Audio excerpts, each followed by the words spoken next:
So let's get going here. Welcome to this webinar on starting a Center for Teaching and Learning. This is a joint effort from IDEA and the POD Network. If you don't know the POD Network, if you're somebody involved in faculty development, you definitely should. For those of you who are registered for this webinar, I will send you an email later today or tomorrow that will have a link to information about the POD Network in it, but you definitely want to know something about that. But this webinar is a kind of a benevolent attempt to reach out to those of you starting a center or are involved in the early stages of it, so that you'll give you some ideas of things to do and not to do. We know that there are about 12,000 CETLs, or Centers for Teaching and Learning, in the country right now in the United States, about 500 internationally. And those numbers are growing, particularly the international numbers seem to be growing pretty rapidly right now. So in this webinar, I'll be joined by the people you see on the screen. They have all been involved in starting a Center for Teaching and Learning at some point, at least one time, and have recently been involved in writing about it and developing resources for people starting centers. And so they are here to share their expertise. We will be, I invite you to ask questions as we go along. There is, if you haven't found it yet, there is a chat function in the system that allows you to type chat. Cassandra Horee from Caltech will be monitoring chat, and at certain places she'll be kind of summarizing for us the questions that you've been asking, and we will be happy to do our best to answer those questions. So we're going to kind of give you information in 3 chunks. And after each chunk, we will stop and answer any questions that you have. So we want this to be as helpful for you as possible. I'm going to turn on my camera for just a minute so you can see who I am, and point out that as our panelists are talking, they'll turn on their camera, and so that you can see them, because sometimes we have visuals for what we're talking about, and sometimes we'll just be chatting, so give you something to look at besides the static screen there. So let's get right into it here. So you're starting a center, or you're thinking about starting a center, and you're planning, and there are so many variables to think about, so many things to worry about, so many things to wonder, should this be a part of what we're doing or not? So as we were thinking about the best advice that we have gathered from various sources, we decided that perhaps we kind of need to rename the webinar here, and we're going to call it What Not to Do when Starting a Center for Teaching and Learning. So we're going to give you the advice in 3 chunks using 3 idioms about what not to do. So we're going to start with the first one: do not, or don't get the cart before the horse. So you're familiar with this saying, but the idea here is that when you've made the decision to start a center, or your institution has made the decision, it's really easy to run off on this path of doing things like developing a budget and the staff, and we're going to do this and that program, and we're going to build facilities and consulting rooms and all this stuff. And those things are not necessarily bad, but they can get you in trouble long term if you have not done all that without first understanding, what is our mission? What is our purpose? What are we trying to accomplish? And what are the perimeters of that? That's getting the cart before the horse when you do all of that planning before you get clearly along that mission. So I recently asked people who've started centers in the last few years a number of questions, and one of them was this idea about how you developed a mission. I just want to give you very quickly what 4 of them said. One of them said, I invited 2 faculty from each college to serve and on the committee, and they helped me develop those goals. Another person said that they visited other centers. That's the way they developed their mission, and that's something that I would strongly encourage you to consider doing if you haven't and you're in the early stages of this process. Another person wrote a mission statement themselves and then sent it out in a survey form to faculty, and based on that feedback, changed their mission a little bit. And then someone else had no input in it at all. They arrived as a director, and the faculty senate had already done the mission statement for them.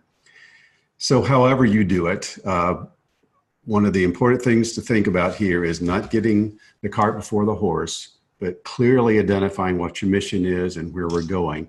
Kim, tell us your story at Humboldt State. Great, thank you, David. So one of the things that we did on our campus is that we had a lot of discussion around what our center would be, what we wanted it to be. We noted that our accreditors were noting that there was an absence of a center. Our strategic plan had a lot of significant points around the need for professional development. And so what we did is we launched what we call Faculty Development World Cafes. Now, if you're not familiar with the World Cafe structure, it's really just a kind of a structured conversational process to help gather information and knowledge sharing. And the way it's physically set up is that you have lots of tables. Usually have paper covering the tables and pens and things like that for people to write. Each table has a host, and there's a prompt of some sort at each table. And the host stays at the table, but each group of people sort of shift through the tables and discuss the topic at each table. So those prompts were all around faculty development related questions and ideas. And we invited all of our faculty and staff, actually our entire campus in terms of faculty, staff, and administrators, to come and talk about, you know, what that might look like at HSU, so we could bring a common voice around what our center would look like. We held these 3 sessions on different days of the week at different times to try to accommodate and encourage a lot of participation, and they were really full. So it was a very valuable process. And again, in essence, what this really did for launching our center is it gave power behind the voice and let people feel like they, again, were able to help contribute to the shape of that. And what we did from there was take a lot of that information and weave it into the creation of a job description for our director. So that's what we did. Great, thank you, Kim. Laura Cruz, currently at Penn State, and I know you've been at several places, but tell us a little about what you did to clarify what your center was going to be about. Well, we had developed a draft mission statement, and Tennessee Tech had not had a Center for Teaching and Learning before. So I took this on the road and did a lot of what I call dog and pony shows, sort of talking about our mission and doing a listening tour. One of the things I figured out pretty early is that I was getting kind of a mixed reception at first, and what I realized is I went in there thinking people didn't know what a CTL was, and I was there to sort of educate them on what we could do and how we can contribute to the campus. What I figured out, though, is they had some misconceptions about what a CTL was and could do, and so I added to that, to those presentations, what you see here on the screen, which is where I addressed some of those misconceptions. And so I said, we are not here to scold you for teaching. We are not a place to fix broken faculty, and nor are we a place where we want everyone to teach the same in some sort of cookie cutter fashion. And I found by addressing those concerns, it increased their receptivity to hearing about what we could do and what we could provide to campus. Great, Laura, thank you. So the dog and pony show from Laura, clarifying the mission, particularly what you did not want the CETL to be, and that seemed to calm fears for some people. Let me point out that IDEA has a survey, a faculty needs survey that's available for free for you to use to collect information from your faculty. We will actually conduct the survey for you if you want, or you can simply use it as the basis or to give you some ideas about the survey yourself. The link to it is in the chat window, and I'll also be emailing that to you later, so you'll have it that way as well. But I want you to consider that as one source of getting information from faculty about what they need. University of District Columbia, Morris, what happened there with creating your mission, and what did you learn from it? So we created a mission early on in our process, and what we learned from it is that there definitely has to be flexibility when you are first developing a center. And I would say another piece of advice is definitely don't overcomplicate things. You're not going to necessarily solve every issue as it pertains to teaching and learning at your institution, especially in the beginning. And to basically use the mission and the purpose to focus or to track or to guide your work. And then over your academic year or calendar year, track, evaluate, and assess your work. and then let that data guide and focus your work in subsequent years. I would also say that you want to make sure that you also let your mission and purpose set a clear scope and or boundary so that folks don't try to dump, so to speak, too many tasks or responsibilities on your center, particularly in its early stages. And we'll get into that concept a little bit later too, but the idea is your mission focus, creating a boundary or a guideline for what you will and will not do, overwhelmed, and gives you that clear direction. And you're saying also to follow up by assessing about after a year of have we achieved what we said we were going to do or not, in which case you would either change what you're doing or perhaps change your mission, as actually happens sometimes. So Carol, at Colby College, tell us about your approach to figuring out what it is that you're doing. So I'm not sure when we had this idea, but I was at James Madison University before I came to Colby, and it was sort of like an aha moment where we realized we teach faculty how to backwards design their courses, so maybe we should backwards design the center. And when we did that, we established within the constraints of our mission. So I worked collaboratively with faculty here at Colby to develop our mission. And then I invited the faculty to backwards design the center with me, where we established a variety of different kinds of outcomes, notably ways that the faculty that would be participants in the center programs would be impacted by center activities. Program quality outcomes, so outcomes that would guide us to ensure that when we're offering a workshop, it's actually really a workshop and not a lecture. And then broader institutional outcomes, ways that the CTL might be able to, for example, impact the learner-centered approaches that are used on campus. We then can map those outcomes to our programs and start to figure out ways that we're going to collect data so that we can actually tell the story about the impact that we're having on our campus and how that aligns with our mission. And you'll see on the next slide just a sample of the learning outcomes that we developed for the faculty. And they're really broad and aspirational: developing relationships that enhance teaching, expanding pedagogical awareness and appreciation, incorporating feedback to inform teaching, designing courses that stimulate learning, integrating knowledge about how learning works to enhance teaching, and finally, the sort of ever-present deepening diversity and inclusivity at Colby through teaching. And what I feel like these do is they provide that vision of a center being not those places the way that the misconceptions that Laura had mentioned, right? These are not about fixing broken faculty or creating a cookie cutter kind of teaching culture. And so I think complementing that vision with sort of actual outcomes and holding a process that you want faculty actually to engage in, I think really helps me stay focused when I come to work every day, reminding myself what is the mission of the center through realizing these outcomes. What a good idea. Backward designing your center, something that most of us involved in faculty development talk about all the time, and it makes perfect sense to apply it to your center. So setting what your goals are and then being able to assess whether you've achieved that or not. And of course, then aligning what your actual programming is to support that mission.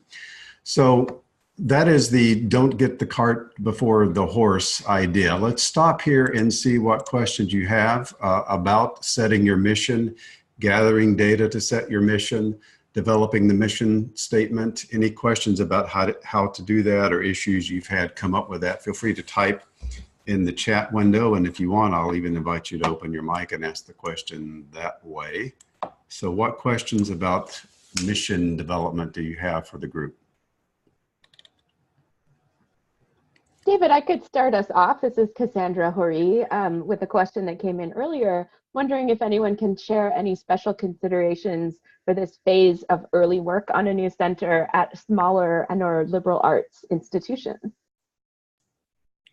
Good question. So we do need to point out that centers come in all shapes and sizes, everywhere from like one course release to do faculty development at smaller schools, all the way up to centers that are huge and have dozens and dozens of people on staff. So the question is specifically about a smaller liberal arts approach. Any Anybody on the panel want to talk about that approach, how it might be different?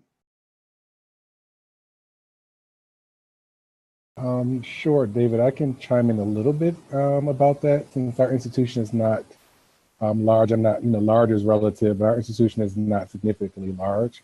I would say this is similar to the point I made about making sure that you kind of defined your scope or the boundaries.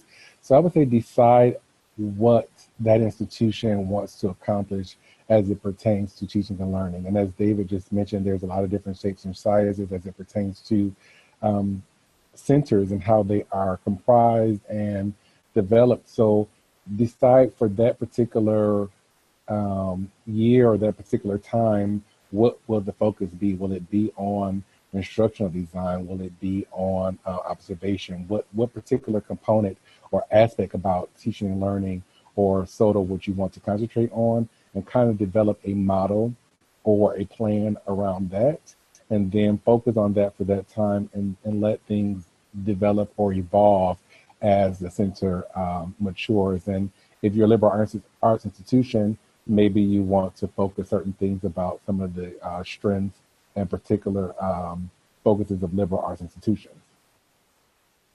Good, thank you. Let me also point out that one of the things that you may want to think about in the defining of your mission is who are you going to be serving? Like, are you going to address GTAs, teaching assistants, for example, adjuncts? Or are you just going to focus on full-time faculty? And if it's not that, when you start broadening your audience, you start broadening a lot of what you need to do. So you might want to think about that as you define your mission.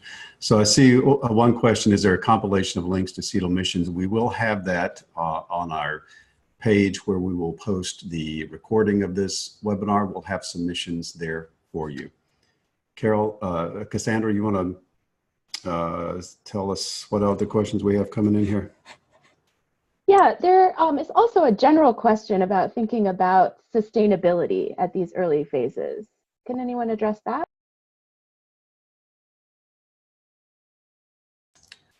We are sort of getting into that later, so I'm going to table that question for just a little bit. Okay. So another question coming in, which I think is really important, is thinking about aligning the mission with not only faculty stakeholders, but other kinds of stakeholders on campus. Absolutely, and that's something we're going to also get to here in just a minute, is involving other people and not being by yourself in the whole process. In fact, that's the next idiom coming up, so a very, very timely question. And I think another question will probably be addressed in this next section. There may be faculty development initiatives in place at an institution. This question suggests Dean's Office, Faculty Senate. Sometimes there may be a disciplinary sort of a development center, a STEM education center. So there's a great question about coordinating with that kind of work. Good question. We'll go ahead and ask the panel that question now. We don't specifically have plans to talk about that. So let me go ahead and ask if anybody has any ideas now of coordinating your work with existing faculty development efforts going on campus. Any thoughts about that, anybody? I can speak to that, David. And actually, it is sort of the next section as we move on. But if you want me to talk about the partners group, that was one of the big foci for focus. Let's just move on then, and then okay. We'll let you expand on that a little bit as you get into that. So the next chunk of our information is this idea about being a lone wolf, or the advice is don't be a lone wolf. And the point there is that even if you're a CETL of one person, you don't want to be the only one on campus supporting the idea of faculty development and championing faculty development on campus. For one thing, even if someone like the provost is your chief supporter, that provost, as you know, could move on somewhere else, and then where would you be? You could also move on, and you don't want faculty development to just disappear on your campus. So the idea here is that you don't want to be a lone wolf. You want to definitely get other people partnering with you, not only in the work of the center, but with this whole idea of improving teaching and learning on campus. And so, Kim, I'll let you pick it up there. Okay. So what we did in our very first year of launching our center is we put together what we were calling our Center for Teaching and Learning All Partners Group. And really what it sort of formed organically. What we did is we reached out to any units across campus that were doing anything in relation to professional development, so a broader scope. And what we noted, we're a very small institution, but what we noted is that, which is fairly common in academia, is that we had a lot of silos. And we've had them for some time, particularly around professional development. And so we wanted to pull these folks together to figure out what that looked like in terms of what kinds of programming were going on. And we were noting from a lot of our constituents that people wouldn't find out about things. There were pockets going on all over the place, and you either heard about it after the fact or there were like 10 competing things happening. Not that that doesn't happen anyway, but what we wanted to try to do was sort of coordinate that more and even take it a step further and think about how we could collectively, so not just collaboratively, but collectively create sort of these strategic programming opportunities around various topics. So what we did is we asked all those folks from each of those units, so somebody represented from each of those units to come together. And these were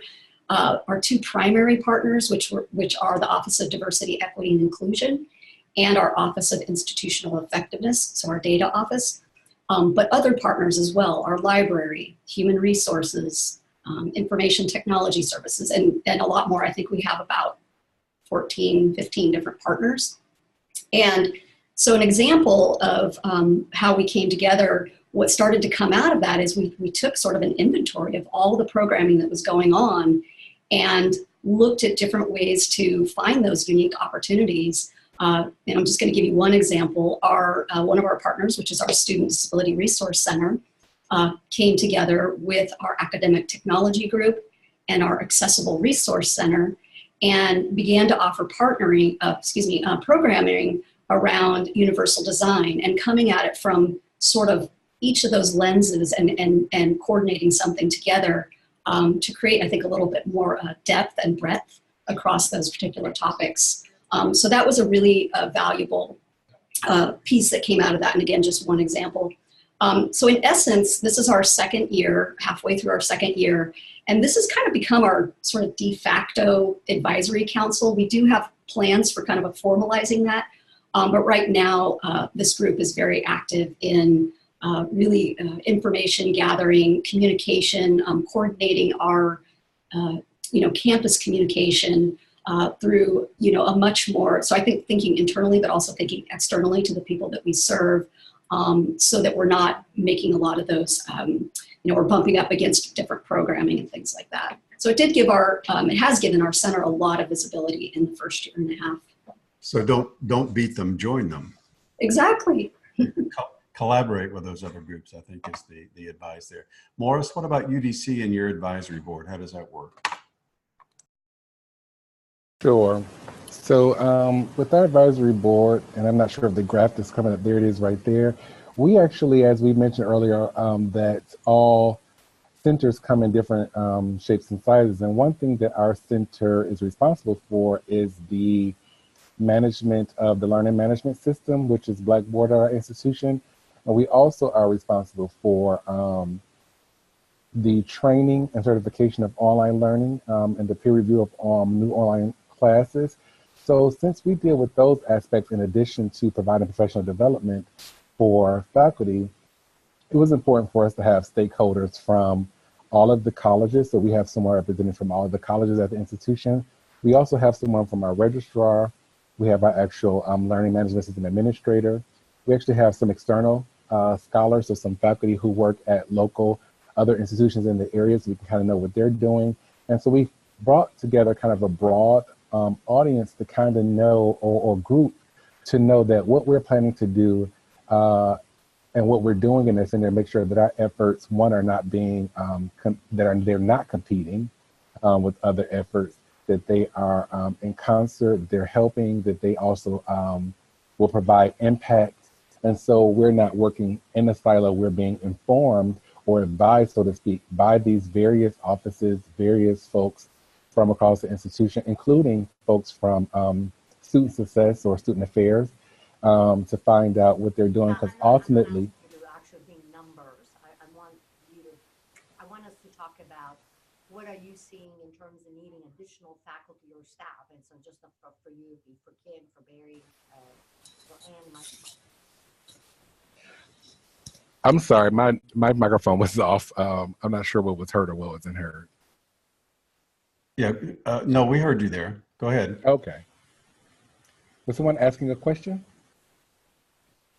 Yeah, I'm not sure, but let's move on here for the sake of time here. Daphne, I know also from UDC, you have an experience particularly reaching out to the library on your campus to collaborate with.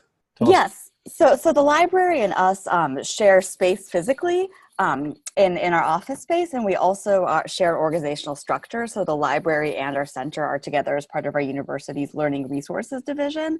And we also found a lot of commonality in our mission. So we're both service-driven units. We both want faculty to come to us with questions.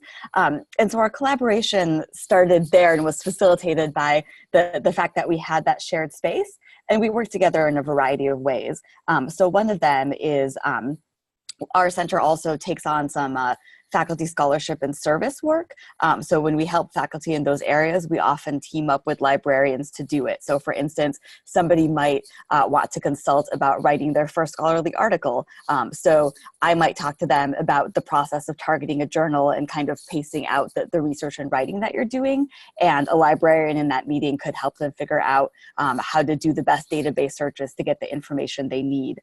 Another example is I work closely with our information literacy research librarian on some of her projects about doing information literacy work beyond the research paper. And in those cases, we've done a workshop together and also are doing some research around what these kinds of assignments can look like.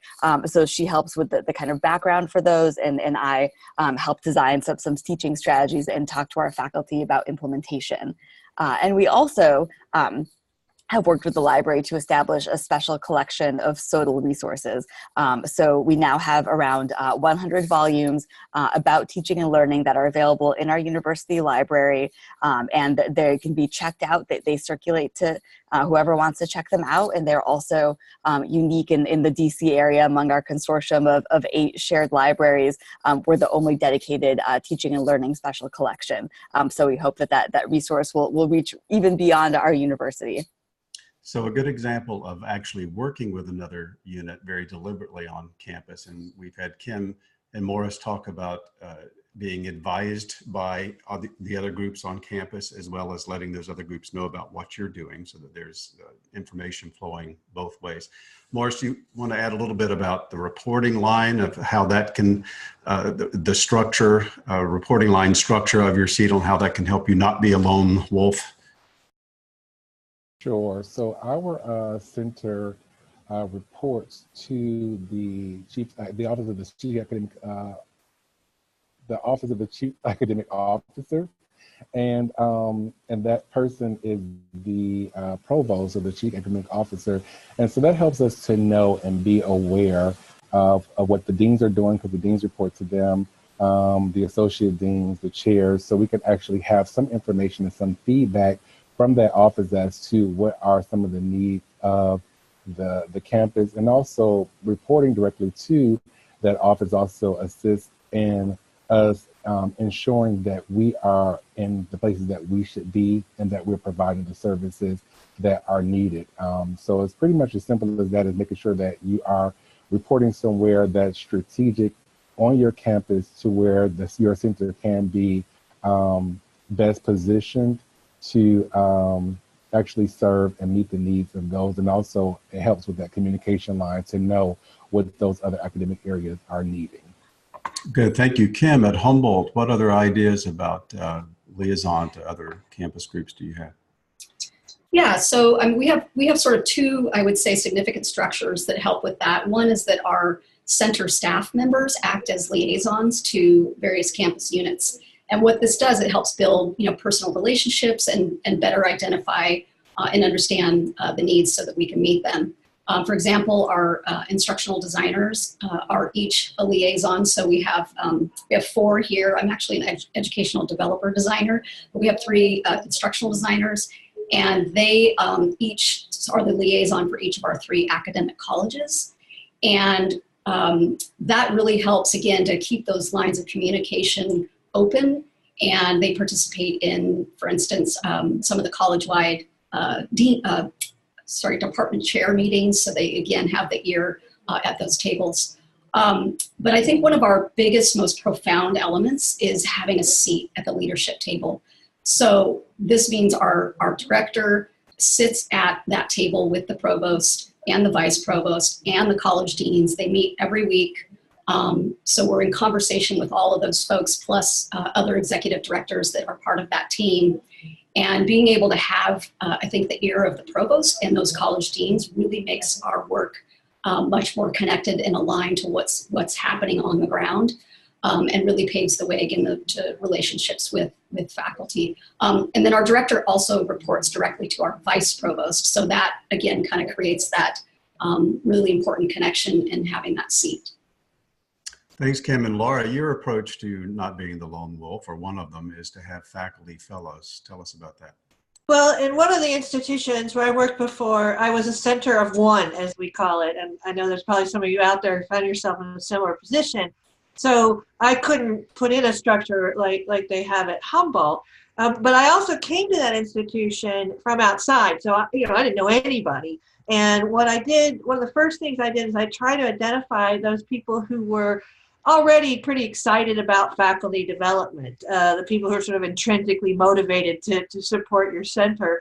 And I cultivated them first by, feeding them and going out to lunch and picking their brains. But also what I then subsequently developed was a faculty fellows program, so that I could sort of co-opt or take their sort of their natural motivation to be defenders and advocates for faculty development, and to be able to put them in a role, right? We had them apply. We gave them the title of faculty fellows, so that would help them along the way, and those, they in a sense deputized them to become the ambassadors for the work of the center and faculty development more broadly. It also gave us an opportunity to sort of cultivate them and educate them more about what faculty development is and can do. And each of them had we signed some sort of special project that was something they were interested in, and it benefited them personally, hopefully, and professionally. So it was a way of kind of capitalizing on that natural motivation and energy and support, the super fans, as we've called them, and giving them a formal role in being your advocates and your ambassadors. And Carol, you said that you strategically get yourself on committees. What's that about?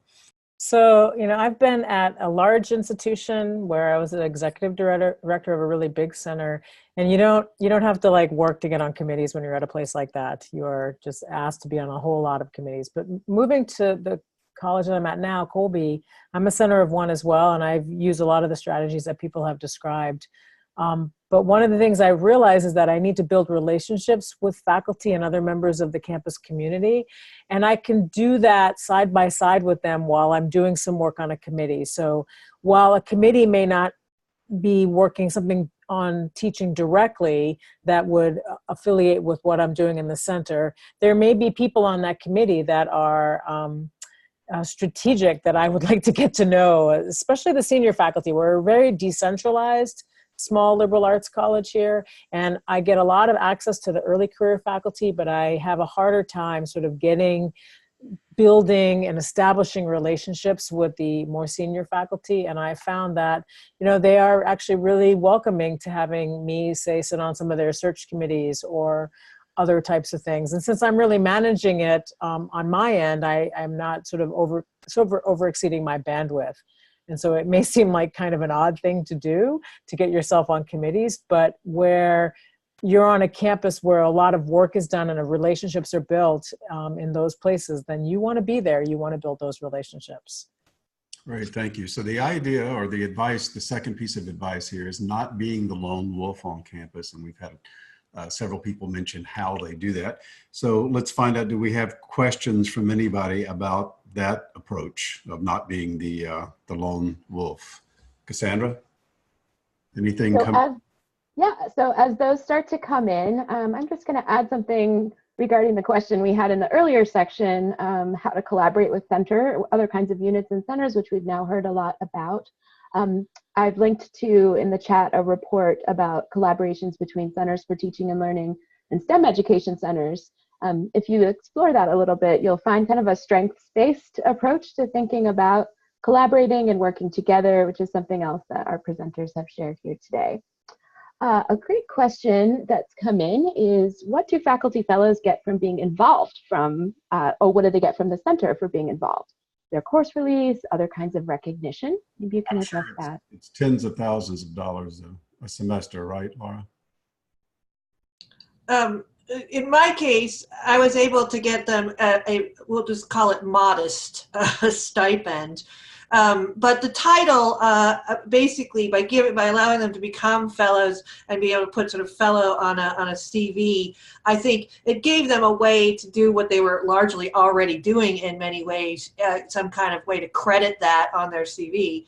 But also, like I said, there are different models for fellows and faculty fellows, and hopefully the other panelists will mention a few, but I've experimented with them over the years, and some work better than others. But the one I used the most successfully is where they got to choose a project in collaboration with myself that advanced the mission of the Center for Teaching and Learning in some way, but also benefited them or dovetailed and it was relevant to their personal and professional career trajectory. So we would get, something would be for us, but some part of it would be for them. And I tried to make those very product oriented, so it would be something that would be meaningful to them, and again, they could count on in some way towards tenure, promotion, or other kinds of recognition and reward. Laura, if you would quickly answer the question somebody asked of what type of application process did you have for the faculty fellows? I'd be happy to share what I've used. I collected a few from other institutions in developing ours. My only real advice in developing is don't assume they know a lot about faculty development already or can answer those kinds of questions. But I think it helps to have an application process, because one of the dangers of a fellows program is they become a fellow and then they don't really do work to advance your center, and that application process can sort of form the basis of a commitment and a relationship between the two of you. Cassandra, anything else we need to catch up on here before we go on? We have one more point to make here. Sure, it'd be great if we could chat a little bit in this section about the kinds of roles that center directors play. Are you faculty? Are you staff? Are you administrative? And how does that make a difference for these kinds of collaborations on your campuses? I know it varies greatly and can work any which way. Yeah, good question. Amongst the people I think we have on the panel, they're all full-time administrative, I think, but I don't want to speak for you. Who wants to answer that one? So I'm happy to talk a bit about that. This is Carol. I was faculty when I was the director at James Madison University, full-time, tenure track, affiliated with my home department, biology. When I came to Colby to start the center, I moved into a strictly administrative role. And really, I think the difference for me is where I was in my career in terms of whether or not being a faculty member was something that was still essential for me to accomplish some of my career goals. So I had felt like I'd finished my faculty work at James Madison. So coming to Colby and taking an administrative role really felt right. And so I think that there's what the institution wants of you, but also sort of what you're still wanting to do, and whether or not whatever title they give you, whether there's a faculty component or not, allows you to do the things that help you be sort of productive in all of the things that you're trying to accomplish. And that's the way that I've been viewing it. You can get hung up on titles, but for me, it's about whether or not I'm able to do the things that I want to do in the roles that I have. Thanks, Carol. Anybody else want to add to that point about being faculty or not? I can just speak from, this is Kim, I just can speak from kind of our structure here, and having been at this campus for a long time, is that I think a lot of it has to do with your campus culture and how sort of your faculty receive that. Our director is administrator, and I'm staff, but he came from the faculty line. So he was a tenured faculty at 2 other universities, and now he's a full-time administrator. So I think that having that piece is really important for our faculty, that he speaks with that sort of that faculty voice, faculty lens. And then myself, I teach part-time, so I'm an adjunct on our campus. So that, and I'm a full-time staff. So I think that, you know, it really kind of depends on how your campus, what that culture is and how they receive that. And here's an interesting question. Is it better to be administrator only or administrator faculty in terms of building relationships with other stakeholders on campus? I don't know if anybody has a definitive answer to that question, but any thoughts about that? Which one works best to build relationships on campus?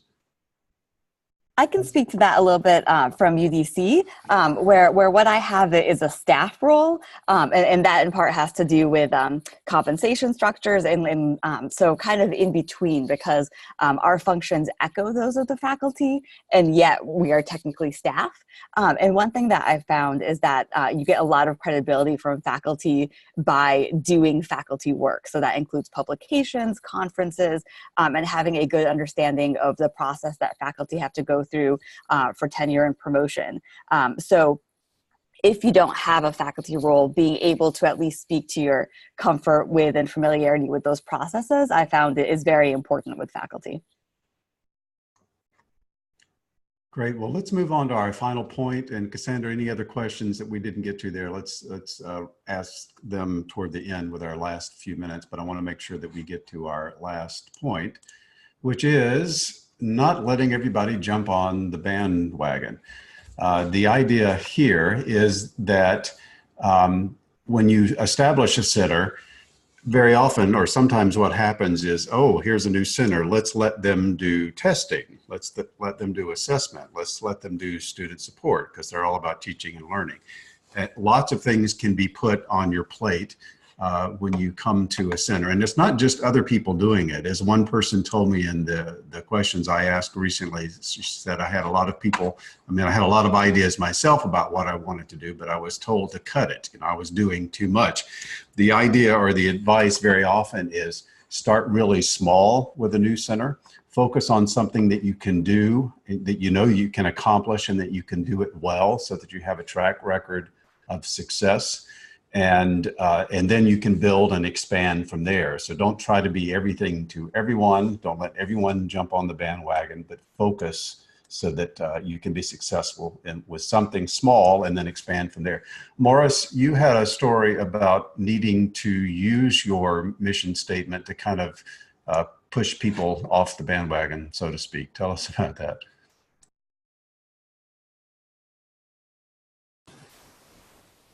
Sure. So pretty much, a lot of times there's a lot of talent or perceived availability or a combination of both within sensors. And so ideas come down the pipe from different folks. And so there was a particular person who wanted us to try to develop and implement in a very short time frame. So time frame is always important. A course design institute, which can be quite a encompassing and large or daunting task. And so it's about using advocacy for your center, for your staff, to make sure that you can provide excellent work and to negotiate. And so instead of doing a full-fledged course design institute, we're able to negotiate to do somewhat of a starting point, because we always don't have the full autonomy to just say a full-fledged no. We were able to say, well, maybe we can start with just providing a course design resource in the event of a speaker who was an expert on course design through some grant money that we had acquisitioned and obtained. So that was an example of that. And then you just sometimes loop people back around to what is written and the plan that had already been agreed to make sure that your scope doesn't broaden and expand too much in a particular time frame. And also, Morris, keeping your supervisor informed about what you're doing helps. Yes, thanks for bringing that up, David. So make sure that you're not just doing things, but that you are very appropriately reporting, documenting and reporting, not just verbally, but that you have data that's documented. So make sure that everything you're doing, you're evaluating, that your documentation is extremely important for our center. We document every patron contact, every consultation request, the attendance of our sessions, every session offered, so on and so forth. And we provide a written, compiled reports of this, both in a abbreviated snapshot format and also in a full comprehensive format. And we make sure that our supervision and oversight is provided with this information so that they can know what we're doing and what our model is. And can presumably tell you you're doing too many things that I don't want you to be doing, right? Yeah, that can guide what happens subsequently, but at least they're informed and they're not just assuming. That's what we don't want to be the case, that they're not assuming that something isn't happening or that they don't assume that we're not doing enough or whatever. They at least know what's going on, and you can use that data as a talking point to plan for subsequent information. And being that we're higher education, most places do understand being data-driven and assessment-based. And so that's a good way to start that conversation. Good, thank you. Carol, tell us what you do to keep yourself focused at Colby. So I love to live within the constraints of my mission, but even I'm able to overpile things onto my own bandwagon. And so the strategic plan I have for the center really rests on this notion that, there'll be a kind of basic sort of fundamental level of programs that are offered sort of iteratively each term. So in this figure, there's just a picture that I have hanging up on my wall somewhere that reminds me that I start every term with a course design institute. And then in the early part of the semester, I offer a workshop and a roundtable. And then in the middle part of the semester, I really just sort of stop running programs so that I can focus on doing mid-semester feedback sessions, SGIDs, dealing with sort of, on incoming consultations, maybe running a book discussion or a learning community, and doing that with some of my faculty development partners that I also have here at Colby, and then finishing the semester off with another workshop and roundtable. And so right now, that's sort of really my bandwidth for basic programming within the center. And then things that I will add on to it in the future will have to be reflective of my ability to sort of either staff some of these things using additional staff in the CTL, or maybe expanding into faculty fellow models. But it keeps me from coming back, especially from the pod conference, and trying to implement 400 programs that I got all these great ideas about. It helps me really plan and stay really consistent. And it's something that I think helps the faculty plan. So I make this very transparent to them as well, so that they're not thinking that they've missed something in October and March, and that they can plan for the course design institutes. I feel like, we're all like toddlers. We like to know, we like to be on a schedule. And this is my way of keeping myself and the campus on, a simple schedule, one that has a lot of flexibility in terms of content, but allows me to sort of not wake up in the middle of the night thinking there's some program I'm supposed to be keeping track of, or there's something that I'm supposed to be doing. No, I'm fine. It's all good. And my bandwagon is, sufficiently filled. That's a great macro version of that idea of taking, every Tuesday afternoon or whatever, and marking it off on your calendar for writing, so that you don't let other things encroach on that time and you have that space. So you're doing it kind of for the whole calendar year in a broad stroke. That's pretty cool. Laurie, do you have a similar document that helps keep you focused? Oh, my camera fell down. Sorry. I do. And it's actually kind of a riff on, and not as pretty in some ways as what Carol had. But I created a matrix in which, if you look on the column on the left, those are the various strategic goals or facets of faculty development. And then I put it out in a month, one semester, out into a longer timeline to, again, like Carol said before, it's easy to be reactive, especially when you're first starting a center. People ask you to do something and you just say yes. And it's harder to be responsive, which is sort of thinking in that longer term, thinking about the sort of backward design idea of where I want to be in a year or 2 years or 5 years. And so I find this kind of structure, not unlike what Carol just showed too, helps me to keep my eye on that long-term picture while I am living right there in the moment, and to sort of balance my workload. As a director, you don't just do programming, and I think another speaker is going to talk more about that. But you'll see, I have CTLE business on the bottom, but also in the various other facets, not just instructional programming, but also things like communication and marketing that are part of the work of a center. So I, like Carol, look at this as a way of kind of accountability and reflection, and sort of stop for a moment and take stock of where I am and where there are blank spots or where there appears to be too many things, and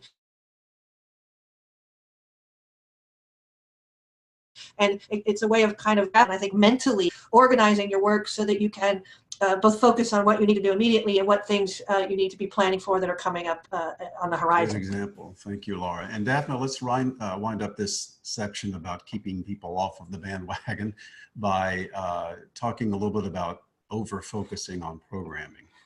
Yeah, so actually Carol's chart, I think, was a very helpful visual demonstration of one of the things that I was going to talk about, which is, I think it's tempting for us to think in terms of workshops and programs because they're often concrete, they're discrete, and they can draw in larger numbers of people and are also a little bit easier to organize. But I think that part of creating a culture of teaching and learning is really thinking a lot about opportunities for faculty to reflect and get feedback. And one thing that we found is that it's a little bit easier to get faculty to come to our programs than it is to fully understand that teaching is a recursive and iterative process, that even the strongest and the most experienced teachers should always be looking for ways to improve and get new angles on what they do. So we've tried to cultivate more of that through observations, through encouraging faculty to do mid-semester feedback sessions. And an important part of that, I think, a lot of faculty think observations are what happened to me in grad school, or they're what happened to me as part of the evaluation process. And so for us to say, actually, this can be a part of getting another pair of eyes on what's going on in your classroom, helping give a class back to you in ways that can let you see what areas you can build off of and what your strengths are. So really emphasizing the reflection element and the way that they can take time and space to talk about and think about teaching, in addition to the sometimes flashier demonstrations of a new technological tool or larger group discussions about pedagogy.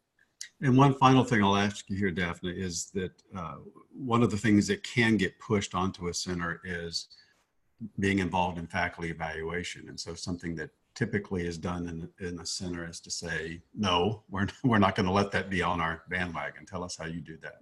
Yeah, so one of the ways that we do that is, first of all, just making that point repeatedly with administrators and emphasizing that that's a very important part of what we do. And that's also something that's supported by the POD ACE faculty development matrix. It's seen as a core value of centers sort of across the country. So that's one element, is just to emphasize that sometimes there might be a little bit of a repetition of tasks, but that our independence gives us trust with faculty and is paramount. The other thing that we do is give faculty options in terms of how we report our work with them. So if we do a mid-semester feedback session or a classroom observation, we prepare a report that gets distributed to the faculty member, and we tell them, you can do whatever you want with this. We're not going to share it in any way. You can choose to share the report itself, or we can prepare a letter that says, we did a mid-semester feedback session on this date and time with this many students. And they can include something in their portfolio saying that the service was done, but not including any details from it. Or we could work with them to write a letter based on that, or we could excerpt certain elements of the feedback. So giving faculty a lot of choice and control over how they choose to share the work that they do with us is one of our core values. Great, thank you. So that brings us to the end of our letting everyone jump on the bandwagon advice, or not letting everyone jump on the bandwagon. That's our third and final piece of advice. So Cassandra, what questions have we had come in that we haven't addressed? And also let me invite you to ask questions about anything that we've talked about so far, even if it's off one of the topics that we've been talking about. We're here to try to help you in your process. So ask away. Cassandra, what do we need to address? Sure. We have a great question on the table. How do you stay on top of, quote, how you're doing with varied stakeholder groups, maybe formally, maybe informally? And I think this goes back to that question of being responsive, so taking into account the information you're getting back while also planning very thoughtfully. So formally, after every offering we have, so PD offering, consultation, we teach a TA course, everything we embed a link with a survey about that particular offering, and we assess our objectives, their experience in our offering. So that's the formal way that we do it, is by actually evaluating. And the informal is we're really big on building relationships, and I think that relationships is a big way to service and build and actually have more folks to take part in what you're offering. And you just ask folks to provide feedback. And we also informally receive emails a lot of times when we've assisted someone with things in projects. And so that's our combination of informal and formal feedback. Anybody else? Carol, you were talking about backward designing earlier, so I'm assuming a part of that is kind of assessing how you're doing. How do you make sure that you know how you're doing from the perspective of your various stakeholders? Yeah, I haven't really set up a mechanism yet at Colby, but what we would do at James Madison University is we would actually survey some of our stakeholders on some of our core values for the center. So we would, some of the stakeholders that we would interact with or other areas of campus, we would survey them on not just the work that we did, but the quality, their interactions with members of the Center for Teaching, well, there was called the Center for Faculty Innovation staff. So we would solicit information directly. Here, I just try to ensure that the results from the work that I do is publicly displayed, provided to the provost, in forms that they can share it to relevant stakeholders as well. Anybody else want to address that question? David, if I may, the formal way you assess the work you do with your stakeholders is incredibly important, but I want to also emphasize the informal parts I think are important as well. I saw a session at POD where they talked about front of the stage and back of the stage and how both of those are integral to our success. And so, for example, when I started the new center at Tennessee Tech, I started what I called privately the Lunch with Laura series. And I just every day went to lunch with new and different people and talked to them and asked them about faculty development and just kind of did things like lunch and like we had a bunch of people that we texted each other from different meetings and reported information about what was going on campus. And so even those things that you can't put in, say, an annual report or something that maybe you take to your supervisor can be really important in terms of really cultivating your campus as a teaching and learning community. It can just be about lunch. It can just be, that could be the name of your next book. It can just be about lunch. Those of us who can will stay on a few more minutes and answer more questions, but we're at the end of our time. So I want to make the point that if you've registered for this webinar, and I'm assuming that you did because you're here, you will get an email from me pretty soon with links to a recording of this if you want to share it, as well as some of the other things that we've talked about and some other resources that might be of use for you. So be looking for that soon. But with our we're out of time, but we'll stay a few more minutes. Anybody else have any burning questions you want to ask of the folks that are on the panel here? We'll stay a minute and take those. Feel free to open your mic too if you'd rather do that. Otherwise, thank you for being here. David, this is Cassandra. I just